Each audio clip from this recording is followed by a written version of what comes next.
శ్రీమాత్రే నమ శ్రీ గురుభ్యో నమ. తదుపరి మీనరాశి.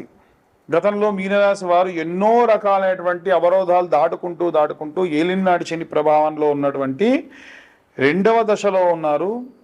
కొన్నిసార్లు కొంతమందిని చూస్తే అనిపిస్తుంది వీళ్ళకి ఇబ్బందిగా ఉందా అనుకూలంగా ఉందా అనేటువంటి విధంగా ఉంటారు. ఎందుకంటే ఈ షష్టగ్రహ కూటమి ఏదైతే జరిగిందో ఇది జరిగిన కాలానికి మీనరాశి వారికి బాగా ఇబ్బంది ఉంది.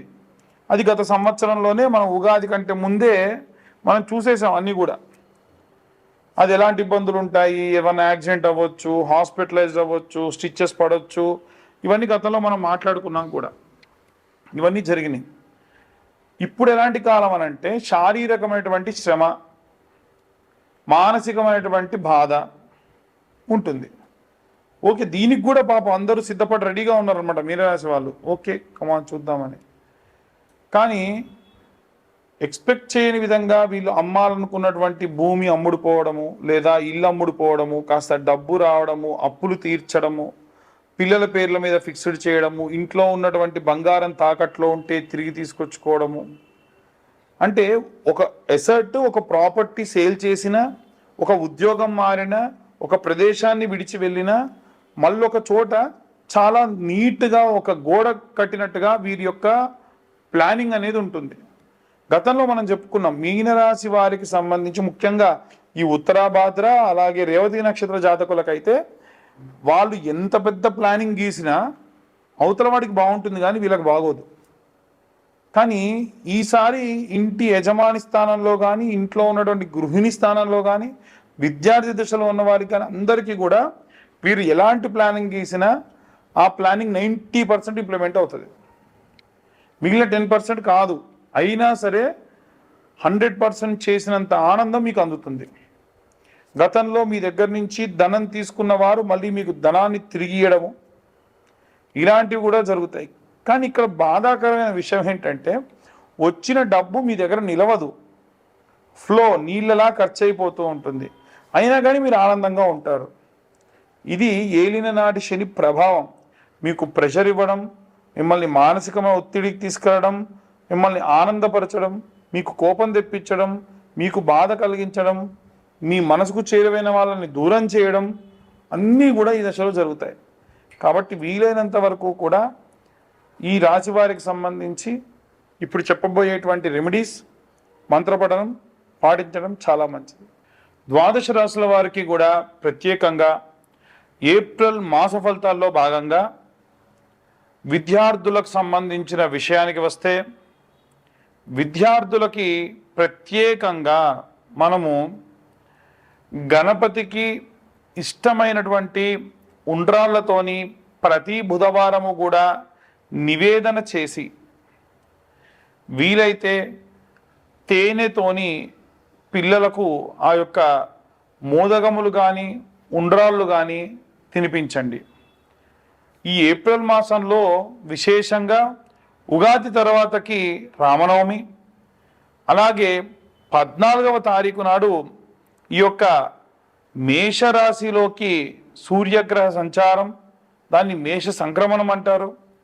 అలాగే హనుమత్ జయంతి, ఆ తర్వాతకి నెలాఖరున అక్షయ తృతీయ ఉంది. కాబట్టి విద్యార్థులకి ఇలా చేసిన తర్వాతకి ఆడవారు ఎవరైతే ఉంటారో వారు ప్రత్యేకంగా ప్రతి దానిని కూడా పూజనీయంగా చేయడం మంచిది. అంటే మీరు వంట వండేటప్పుడు వీలైనంత వరకు స్నానమాచరించే చేయండి. వీలైనంత వరకు కాదండి, ఖచ్చితంగా స్నానమాచరించే మీరు వంట చేయండి. మీరు స్నానం చేసిన తర్వాతకే ఇల్లు కూడా ఊడవండి. అలా కాకుండా చేస్తే జ్యేష్ఠాదేవికి నచ్చదట. ఇంటికి దరిద్రదేవత రాకుండా ఉండాలి అంటే ఈ నియమం పాటించండి. అలాగే ఎవరైతే ఈ యొక్క వంట చేసేవారు నిత్యాగ్నిహోత్రులు కాబట్టి ఆడవారందరూ కూడా స్నానం చేసిన తర్వాతకి ప్రముఖ్యమైనటువంటి రోజులలో, ఉదాహరణకు శుక్రవారం కానీ, గురువారం కానీ, మంగళవారం కానీ వంట చేసేటువంటి పాత్రలు, వంట చేసేటువంటి గ్యాస్ స్టవ్ని నీట్గా తుడుచుకొని బొట్టు పెట్టుకున్న తర్వాతకి వంటను ప్రారంభించండి. ఇంట్లో వండినటువంటి మొట్టమొదటి నైవేద్యాన్ని దేవుడికి నివేదన చేసి తర్వాతకే ఇంట్లో ఉన్న వారందరికీ పెట్టండి. వీలైతే పూర్తిగా వండినటువంటి అన్నం గిన్నెను తీసుకెళ్ళి దేవుడి దగ్గర పెట్టి కాస్తంత నెయ్యి వేసి చిటికెడు ఉప్పు వేసి దేవుడికి నివేదన చేసిన తర్వాతకే ఇంటిల్లిపాది తీసుకోండి. ఉద్యోగస్తులు ఎవరైతే ఉన్నారో వారు వీలైనంత వరకు కూడా ఉన్న 4 గురువారాలు కూడా బుధవారం రోజు రాత్రిపూట 110 శనగలు నానబెట్టి సూర్యోదయం కంటే ముందే గురువారం నాడు నిద్రలేచి సూది దారంతో ఆ 110 శనగల్ని కూడా దండలాగుచ్చుకొని నవగ్రహాల్లో కూడా ఉన్నటువంటి బృహస్పతి గ్రహం మెడలో ఈ యొక్క శనగల దండ వేయండి. ఇలా చేయడం వల్ల ఉద్యోగంలో ఏవైనా ఇబ్బందులున్నా, ఏవైనా ప్రాబ్లమ్స్ ఉన్నా అన్నీ సాల్వ్ అయ్యి చాలా ఆనందంగా ఉంటారు.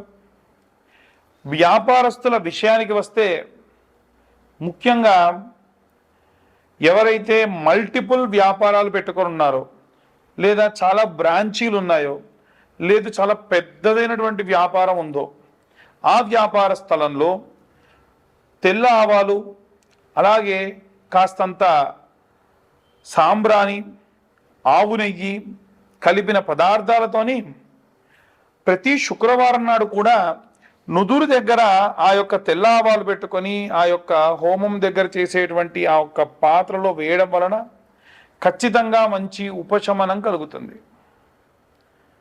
అలాగే వ్యాపార స్థలంలో వచ్చేటువంటి వారు ఎన్నో రకాలైనటువంటి శౌచములతో వస్తారు కాబట్టి ఎటువంటి శౌచము తగలకుండా ప్రశాంతంగా ఉంటారు.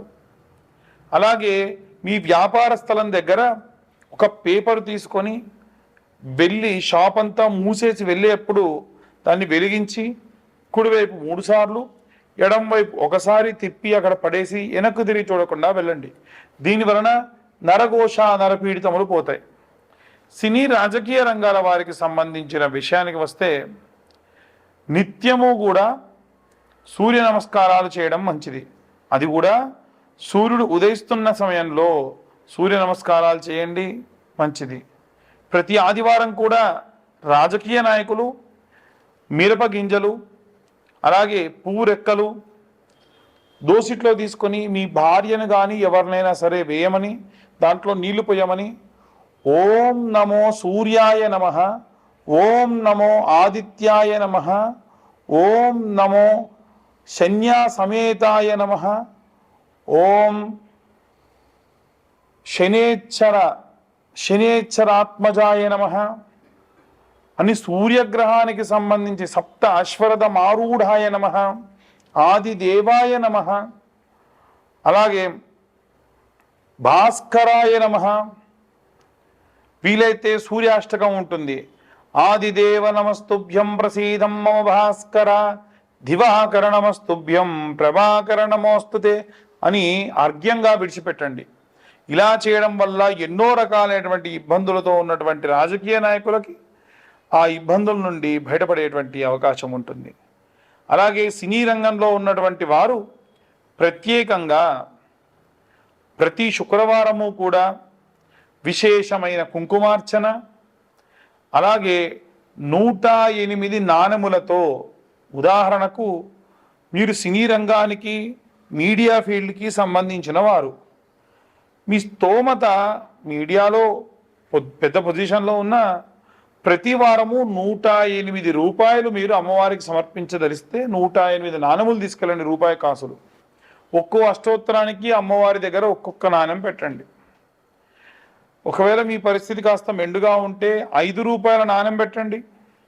ఇలా చేయడం వల్ల కూడా మీకు చాలా ధనలాభం కలుగుతుంది. మహాలక్ష్మీదేవిని నిత్యమర్చించేటువంటి శుక్రాచార్యుడి యొక్క ప్రతీతి కాబట్టి మీకు సినీ రంగంలో అద్భుతమైనటువంటి కాలం అని చెప్పచ్చు. అలాగే ఎవరైతే వివాహం కోసం ఎదురు చూస్తూ ఉన్నారో ఈ యొక్క ఏప్రిల్ మాసంలో 7వ తారీఖున, 14వ తారీఖున, 21వ తారీఖున, 28వ తారీఖున అమ్మాయిల కోసం వరపాశుపతము, అబ్బాయిల కోసం కన్యాపాశుపతము, రుద్రాభిషేకం హోమం చేయడం జరుగుతుంది. సామూహికంగా జరిగేది కాదండి.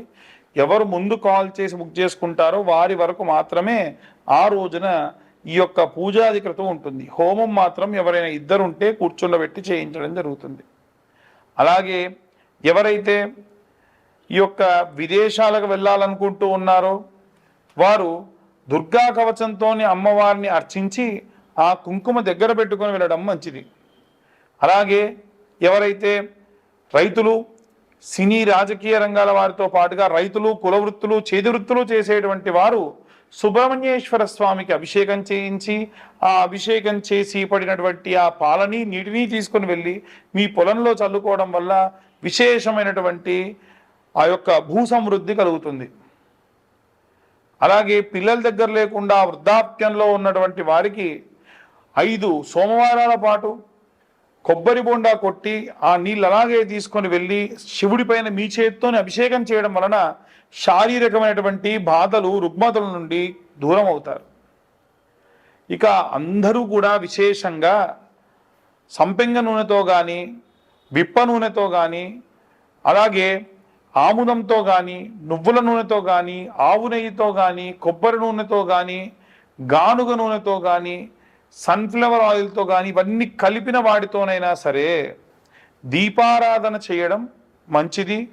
నిత్యం ఉదయం ప్రాతకాలంలో అలాగే ఈ సాయం సమయంలో కూడా ఈ యొక్క దీపారాధన చేయడం వల్ల విశేషమైనటువంటి ఇంటికి ఉన్నటువంటి పీడితములు పోతాయి.